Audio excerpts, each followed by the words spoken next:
she purposely left. But before she left, she told my sister why she gave me up for adoption. That was painful. Yeah. And so that was a thing I don't even think I really even talk about in therapy, the pain of that. Yeah, that was the rejection that really made me feel rejected. Welcome back to How the F Is This a Podcast? And this is part 2 to Everything I'm Not, Maybe Everything I Am. And since we can't use Kanye's song, I'm going to sing y'all a little song for the intro. Boom, boom, boom. There. Boom, boom, boom, boom. Here we go again. Everything I'm not, maybe everything I am. Everything I'm not, and everything not. Nah, so today we're going to actually interview Crystal. Mhm. She is in the hot seat now. She's in the hot seat. No, so Get this managed though. Please, somebody get this managed out. let's get into it. All right. To it. So we're not gonna, not gonna play. We just gonna get right into it. Apple. So you have disclosed with the audience in previous episodes that you have been adopted, right? So I want to start there. What was childhood like for you? At what age did you get adopted, and what was that experience like for you? Yeah, so I I entered into foster care straight out of the hospital.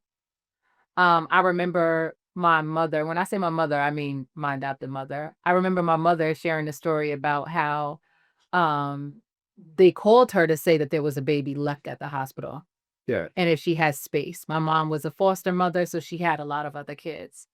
And so I went straight there from the hospital. Um, she had other foster kids in and out. And so I was adopted around age 6 from my mother. Mm. And growing up was my nephew and I, he will share in this experience, but we felt like we were in a bubble. Um, we had fun, we played house. So my nephew was maybe like 5 years under to me because let me just say this, the sibling right before me is 10 years older than I am. And then my older sister is 15 years older than I am. So there's a huge age gap. And so they had kids by the time I was growing up. So I would hang out with my nieces and nephews. They were like my brothers and sisters. Gotcha. Especially my nephew Dante. And growing up, my mom, at a certain point, my dad decided to leave my mom and go back to his ex-wife. Mm. And when he left her, they had lead in the house and she needed him to do something in the house so that she can renew whatever the license is or whatever she needs to continue to take foster kids. And he wouldn't renew it because now he was with somebody else. Mm. And so we ended up losing everything.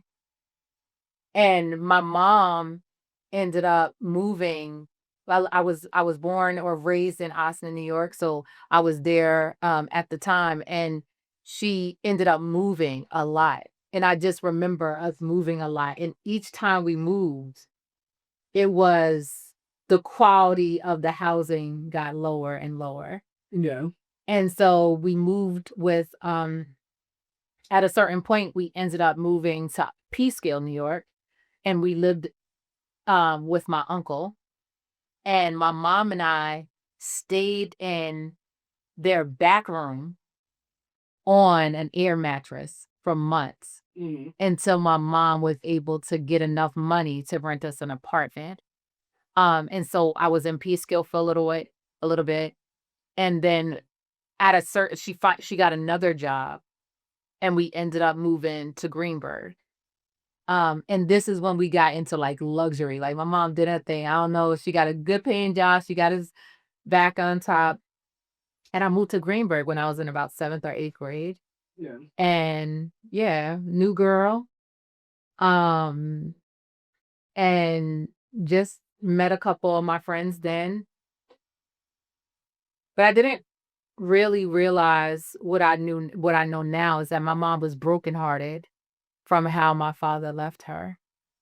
and that transition for her was incredibly difficult. Um, and also having a child that she didn't birth possibly and also didn't plan, right? Mm. If my mom tells the story, she was just like, "I just had to keep you, Krista, you were mine," after having me from birth, but she got tired, Right. and that got hard, and she was older. So my mom ended up I feel like she gave up on being a mom, and she put me in a runaway shelter even though I didn't run away. Mm. So when I was in high school, middle school, my friends didn't actually know that I was catching the bus to school from a runaway shelter. No. And I did that for a while, and then I moved down south with my father for a bit, and that's a whole 'nother story. I adored my dad. My dad Think this is your biological father. No, this is Uh, all adopted Oh, yeah. parents. Okay, gotcha. So he moved to South Carolina with his ex-wife and started a whole new life, and then I went down there for a summer, and I met this boy, and I was like, "Daddy, can I just stay in could I stay in Florence, South Carolina, or Timminsville, South Carolina?" And I stayed, and, but I adored my dad. Uh, he had, like, this bigger than life personality. Uh, we used to watch the game together, baseball together and stuff like that. And so I stayed there until I got in trouble and I got sent back home. Um, and from there, I stayed on couch to couch to couch to couch. I stopped going to high school for about a year because I didn't have anywhere to stay, and I had to stay out of my district. And so it was really hard, and it was really hard growing up. Yeah. It was really hard. So, at any point, did you meet your biological parents? No, but one day my sister and I really think this messed me up for real. Like, I think that this was the thing that made me more scared of rejection than I ever like, I wasn't really this kid until this happened. One day, my sister Vanessa calls me, and she tells me, she's like, "Crystal, I just met your birth mother."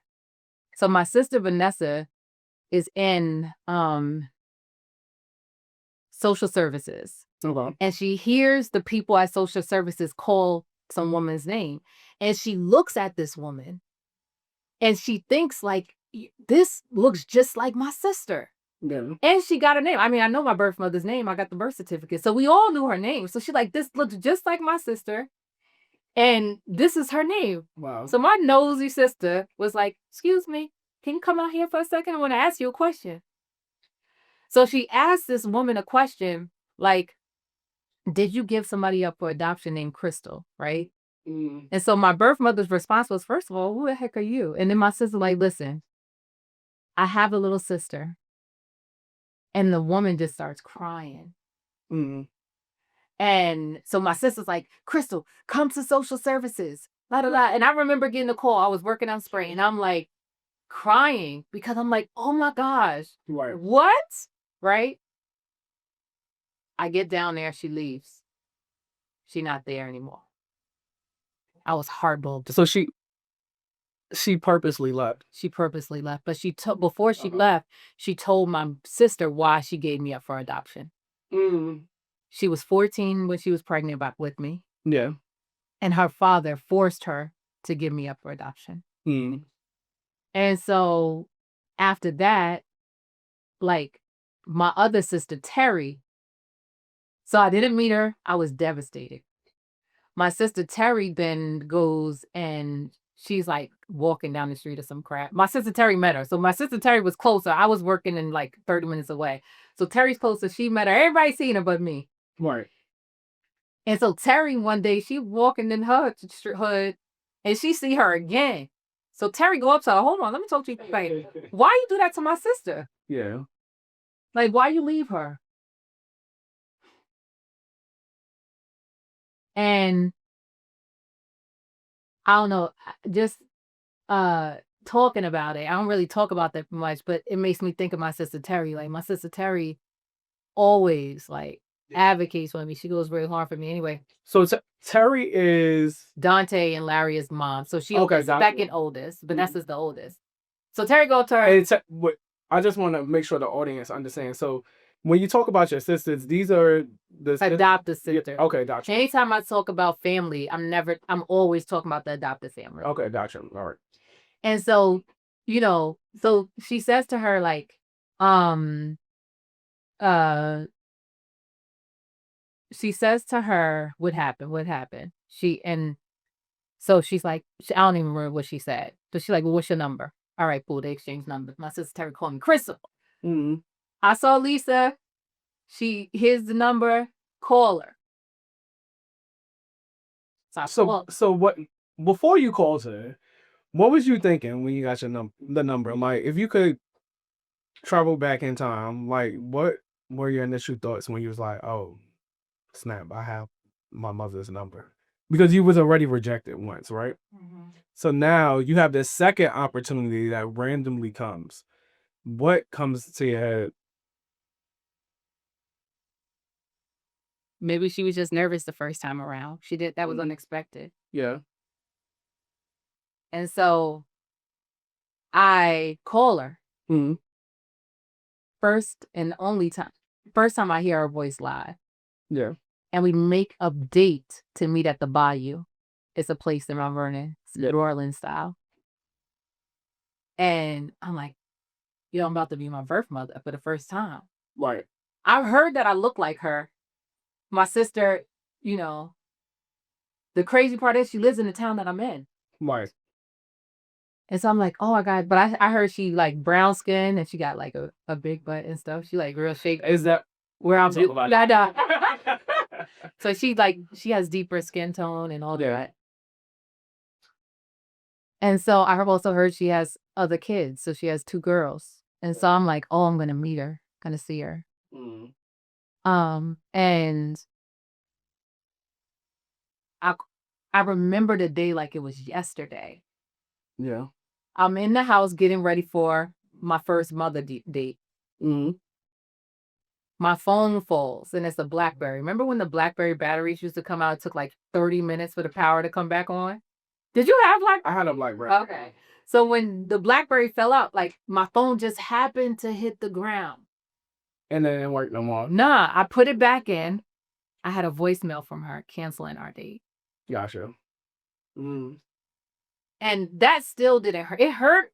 It was like, But you felt like you. But I'm like, I just, sometimes, I don't know. What hit me though is that I didn't have my daughter. So this is all happening around like 21, 22. I had my daughter when I was 22. Okay. So I tell her dad, I'm like, yo, I want to go to my birth mother's house. She live in my town. I Googled her. I found out where she lived. I go knock on the door. You never found a picture of her? Never seen it. I have a picture now. I just got the picture this year. Okay. I did not see her before then. And I knocked on the door. Mm-hmm. And a little girl comes to the door and she's like, Mom, some ladies at the door. So like my heart's like,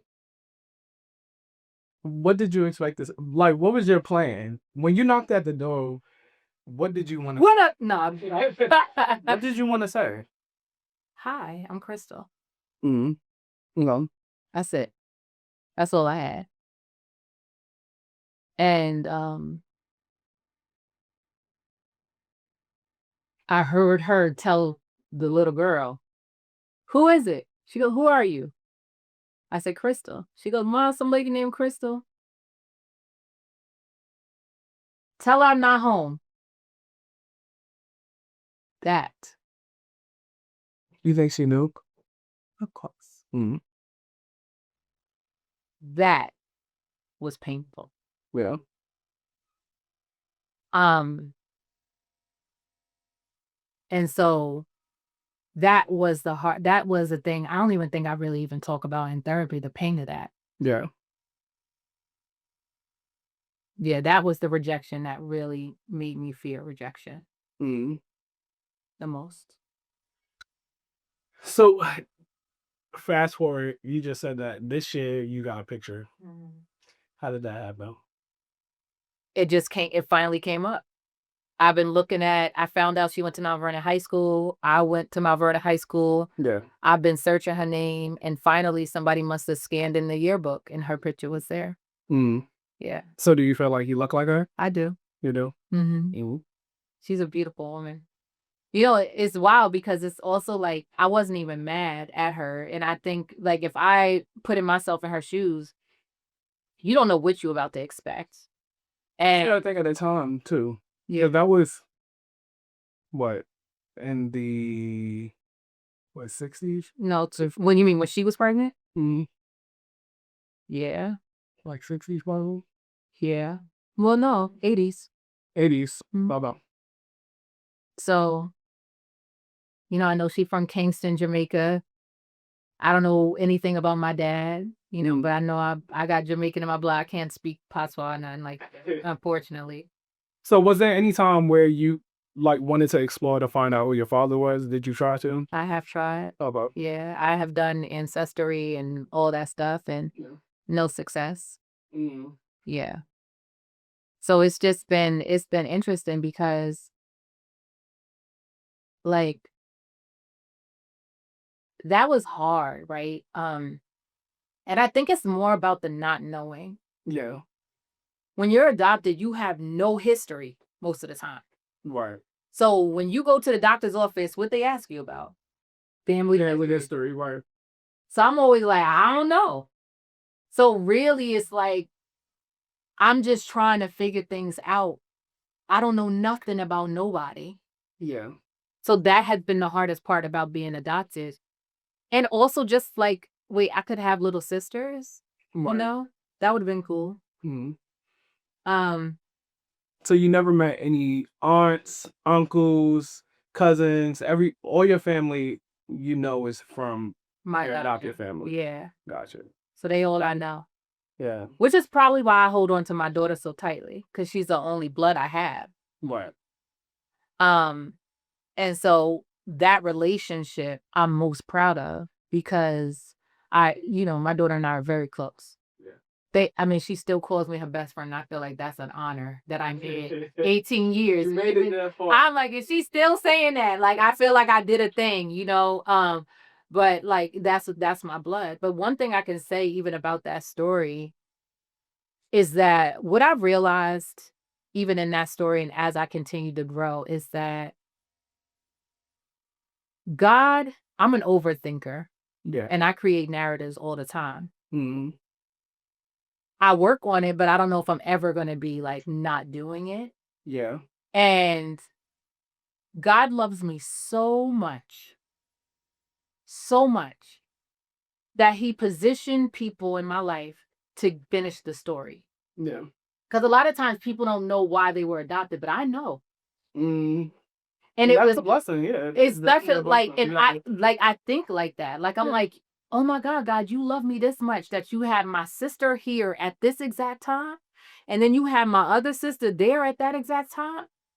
And I got the story. I will have to wonder what happened. I know that she didn't choose to let me go. That even in her uh letting me go, it was an act of love, but also an act of like respect to her dad. And what she had told my sister, Vanessa, was that this was when I'm 22. She told my sister she just started talking to her dad when they connected. So for me, it started to it started to like shift this narrative that I can easily be let go of. Yeah. It wasn't easy. So that was the lesson that I got in that God loves me so much that I will always get the closure that I need. Yeah. And that I'm not easily dismissed. I'm not easily like disposed of. Yeah. Amen to that. Amen to that. So now 22, you said you had your daughter, right? Yeah. Let's get into your young love life, bro. Ah. So 22, how old were you when you first got with your daughter's father? 21, like going on 21. Oh, so y'all Real- did this. Real fast. No. Oops, see, he's No. married now. That's kind of weird. But all right, so you had your daughter at 22. what shift in your mindset? Like, how was life for you during that time?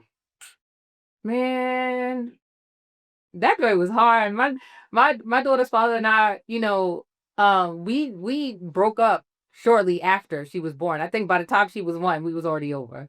Mm. Um, and that was a hard time. I remember, I think I got evicted like around the time that she was there because I also worked in the mortgage industry. So I worked in subprime. I was a mortgage funder. Okay. And so at that time, the subprime went under 2 years. The 2008 financial crisis, I was impacted by that. Mm. And so it impacted our livelihood and I ended up moving and Where did you move? in with my mother. Okay. Um and so moved in with my mother until I like got another job and then moved somewhere else. So like Asia and I struggled for a while. Yeah. We struggled for a really long time.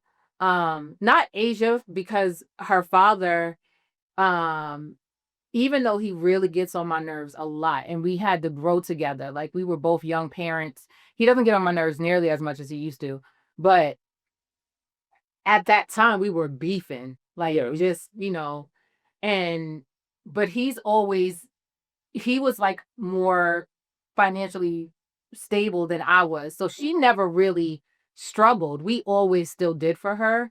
And even moments when I couldn't do for her, like her dad would be like, yo, like you gotta call me and tell me you need this because I'll help you. Yeah. So it was challenging being her mom at a place where I wasn't financially stable at Yeah. that time. Yeah. So at what? So I know you moved to different cities. You was living in New York. You moved to DC. What was your experience like from New York to DC? Like, what changed for you? Yeah. So the pandemic hit and well, first I'll say this, like, right before the pandemic, my friend, um, she was, one of the producers on Space Jam, Okay. and at this time, Asia and I were renting a room together, and we were staying in a room, Mm. and she had called me, and she was like, "Hey," or text me or something, she was like, "Hey, would it be helpful to you if you came and moved to Harlem Yeah. to, like, dog sit while we gone for 6 months. All you gotta do is pay the bills. Like, I didn't have to pay rent. All I had to Oh, do wait. was pay, like, heat, Oh cable." yeah. Of course. Yes, yes. Thank you, Kelly. Still thanks you. I'm like, "Yes." And so we up and moved to Harlem. And that was hard because Asia was still going to school in Westchester. This is like 45 minutes, 30, 45 minutes, depending on traffic, sometimes over an hour. And so we do that, and now Kelly's coming back home. Crystal and Asia gotta find somewhere to go. I look at that rent and I was like, "Oh my gosh, I can't afford to live anywhere." I was working at Bloomingdale's. I got recruited to come down to work in the city to do like styling and shopping and all that stuff. So I used to work there. Um, and I was given all these promises that didn't actually pan out. But then I left that and went to work in at Community Access in the Bronx, where I was a care coordinator. Yeah. So as a care coordinator, I served people with psychiatric disabilities in there. And while I was there, I wasn't making enough. I think I was possibly making like $40,000 a year, but I couldn't get approved for rent. Right. Also, at the time, my credit wasn't great.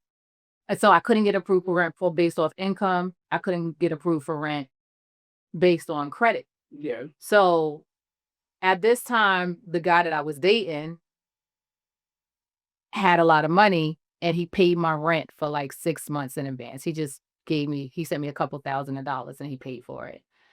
And so we moved back to Mount Vernon and all of this is fine. Like I love where I'm staying at, where I like it. And then the pandemic hit and now Asia's about to go to high school. And I'm thinking, damn, I don't want her to go to Mount Vernon High School. I hate that school. I need to find another school, but I would have had to pay for private school. Yeah. So my friend Anika lived in Arlington and she was like, why don't you come down to Arlington? They have a great school district. I looked it up. I was like, I bet. Me and Asia and my friend Charlene, we hop in the U-Haul and we drive down to Arlington, and that's how I started here. But I do wanna say this though, that while I was working at Community Access before I left, I used to and this sorry, y'all. I used to not like how the people that I was working with treated the people that we were serving. Yeah. And I printed out that I was gonna start a mental health program, or I was gonna get a respite house or some type of program. Yeah. I had no idea what I was doing. But you would. I just printed it out. And so as I was moving down here too, my friend Nisi was like, "Oh, you should start a mental health business out here." And so when I moved out here, I thought I was going to start a mental health business. I had one conversation with somebody and I was like, they kind of discouraged me a little bit. And I was like, oh, I'm not going to do it. And then I just started doing other things, work Yeah. things. Was you in mental health first aid in New York or in DC? Did you start doing? I started to do mental health first aid in New York because my community paid for me to do that. Okay, got you. So now you're in DC, library in DC. Well, you're in Arlington. Yeah. I don't know if I So- like great, but Well, you're in Arlington, and I mean you starting over, yeah. right? Because Mount Vernon and New York, they neighbors, Mhm. right? They cousins. Because But now we Distant entering uncle. we entering the beginning of the South, yeah. kind of. Um, what was that experience like for you in Arlington? Like what give me one thing you loved about it and one thing you hated about it. One thing I loved about living in Arlington was probably more the absence of anxiety from New York.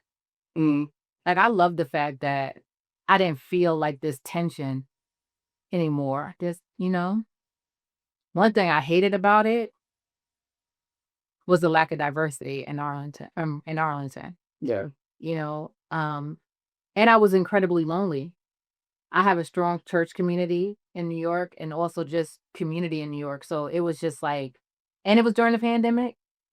I didn't have a lot of friends. So I was really relying on, for lack of a better word, like 2, 3 people, and that wasn't enough. The 2, 3 people, 2 of them knew each other. Right. So if they were all out of town, like, you know what I'm saying? So I couldn't move and shake like I used to because my daughter's and I'm by myself with her. So I didn't have that flexibility to really be moving out that she's in college. Was home. Yeah. And so there wasn't no like you going to your dad's house right now. So that is something I disliked. Yeah. Just all of that, the lack of community. Right. So we talked about so far. We talked about your upbringing, being a foster child, you know, finding your mom, but not being able to actually meet your mom. We talked about you moving and kind of like your journey with work and the different struggles with your daughter. I want us to take a break for a second, but then we're gonna come back and I want to talk about where you at now. Like where's Crystal at today? Okay. So we're gonna be back in the next couple of minutes. Despite rising societal stressors, it's possible to take care of your well-being. Levels Mental Health provides compassionate care for those experiencing mental health challenges. Our holistic approach addresses anxiety, depression, behavior issues, and trauma, ensuring individuals feel understood. It's time for accessible mental health services for all. Visit levelsmentalhealth.com to learn more, schedule a consultation, or donate to expand outreach and support our community. And we are back. So how you feeling right now? I feel good. Awesome. Thank you so much, for sharing what you have shared already. To myself as well as to the audience. I know that what you shared is very near and dear to your heart, is vulnerable.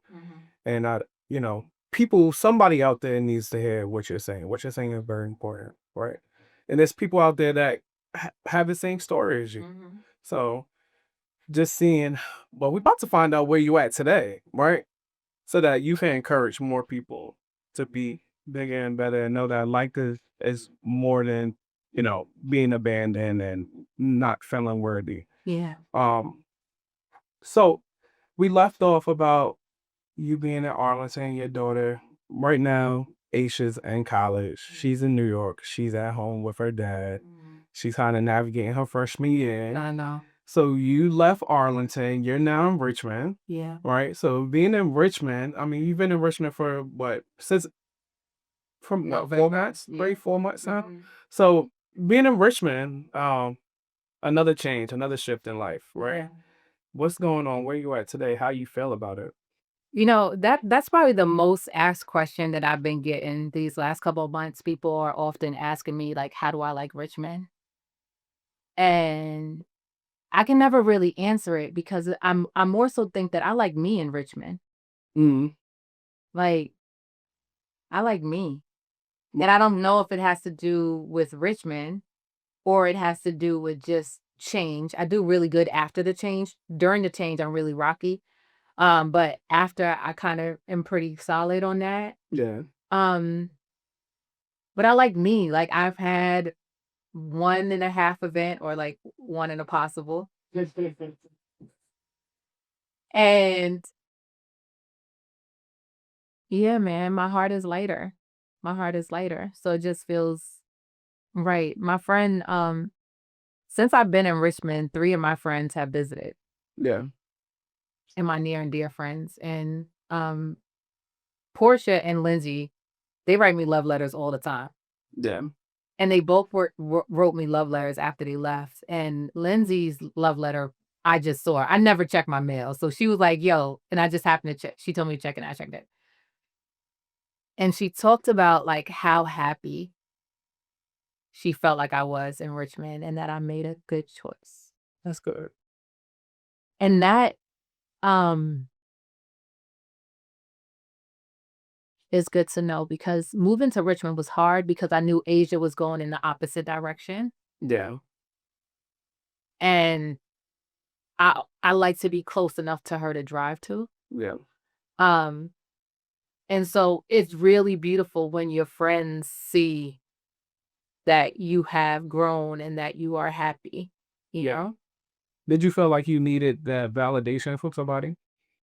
Like someone that knows you, knew you for some time. Did you feel like you needed that validation? I wouldn't say that I needed it. I think that I look at those things as I like people to confirm what I maybe that's validation, I'm not sure, but I like to people to confirm what I already know to be true. If she would have said anything different, I probably would have been like, "Really?" Like, I probably would have been a little bit curious about it. But I think it's like, Lindsay has and many of my friends have, like, been through wars with me, Yeah. you know? And so when they see you and they're like, "I love what's happening for you. I love who you're around. And I love this for you," is really special for me because that's, like, my family. So, um yeah, I'm not sure if maybe I did need it. Maybe I liked it. I'm not sure. Yeah. So now you're in Richmond. You have your mental health company. Yeah. You are still mental health first aid, right? Yeah. You, I mean, you're out here. You're growing, right? You making new friends, making new connections. How does it feel? Like, how does it feel now having your own business?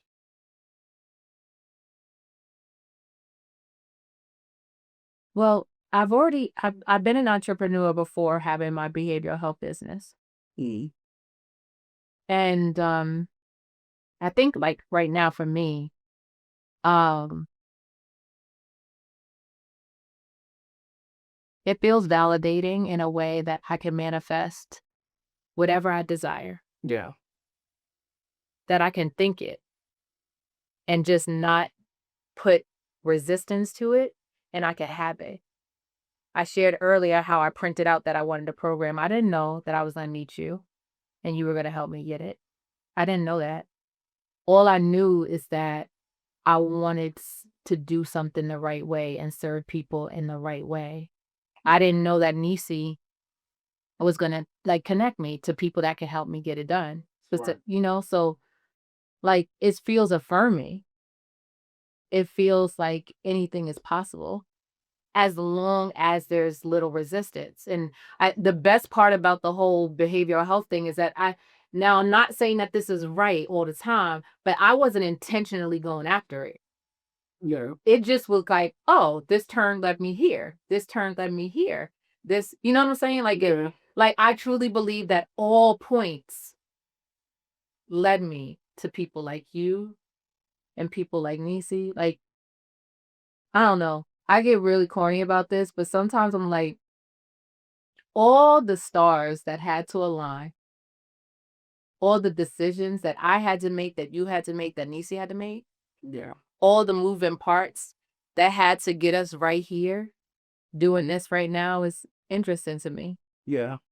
I mean, nobody has an answer to like that. I was how No. go, right? But I remember like one of our first episodes you had shared that I believe when you started school, you had wrote about your mental health company Yeah. around the same time that I thought about mine. Mm. And so it's just incredible though when you see those things happening. Yeah. So I'm great. So I feel how I feel grateful, if I can summarize it. Gotcha. Yeah. So before we end off, tell us what's next. What's next for Crystal? What are you looking forward to? The one of the things I'm looking most forward to is freedom. Like, I like that, like, I posted something on Instagram yesterday that I probably would never have posted, but I was like, What you singing? yeah. What? I said, But so I feel like I'm becoming more of who the hell I want to be. yeah, I'm not caring. I'm caring less. I'm fearing less. yeah, It is, I cannot wait. Like I said, I mentioned earlier that I wasn't a dreamer. mm, If you would have asked me my 5-year plan, I would tell you what my 5-year plan on because I had to say it in the interview. But I wasn't sitting over here like, what's your 5-year plan? I wouldn't think about all of the things that I desire to do now. But man, it's just like it's possible. So what I'm excited about is the freedom that I have to express myself, who I am. And then also I'm excited about the development of the app that I've been working on and has been in my heart for a long time. Not gonna drop the name or talk about it just yet. okay, but I coming. Are they coming this year? It's coming this year. This year. It's Okay, coming this year. Um, I'm excited about watching Asia grow and become more independent. yeah. Yeah, I'm just excited. I'm really proud. I'm proud of myself, and I'm also proud that I kept my word. Yeah. I'm excited for you too. I'm happy for you too. I can't wait to experience and see all the things that you're gonna do this year. Yeah. Is there anything that you want to say to the audience before we wrap up for today? Back in 2017, I was diagnosed with major depressive disorder, Mm, and I remember coming out of the hospital like, "Oh my gosh." And what I would say to people is that your story matters. You matter, and community helps. yeah. Like, don't hide parts of yourself out of fear of you not being loved or you not having the ability to be loved. Mm. And Ashley, can I read my favorite quote? Yeah, go ahead. Go ahead. Let me read it. Hold on. This is I gotta, this is I your gotta, show today. this is one of my favorite quotes that I want to just say, and then we can wrap. Let me see if I can find it. I should have been more prepared with this. Um, okay. Uh, the way.